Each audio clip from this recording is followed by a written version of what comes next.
শ্রেণীর মানুষ কখনোই পরিতৃপ্ত হয় না। একজন জ্ঞান অন্বেষণকারী, অপরজন সম্পদ অর্জনকারী।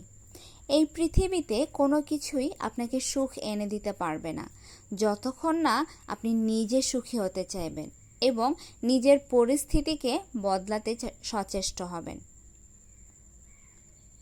যাকে যতটা তুমি মূল্য দেবে সে তোমাকে তার থেকে বেশি সস্তা ভাববে। যাকে ভেবে তুমি প্রতিদিন নিজের ভেতর শেষ হতে থাকবে সে একদিন তোমাকে বলবে, কে বলেছিল আমার জন্য নিজেকে শেষ করতে। নরম ও দয়ালু মনের মানুষগুলো কিন্তু বোকা নয়। তারা জানে মানুষ তাদের সাথে কী ব্যবহার করেছিল, তবুও তারা মানুষদের বারবার ক্ষমা করে দেয়, কারণ তাদের খুব সুন্দর একটা হৃদয় আছে, বলেছেন ডক্টর এপিজে আব্দুল কালাম।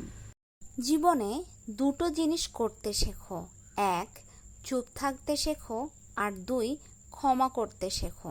কারণ চুপ থাকার থেকে বড় কোনো জবাব নেই, আর ক্ষমা করার থেকে বড় কোনো শান্তি নেই।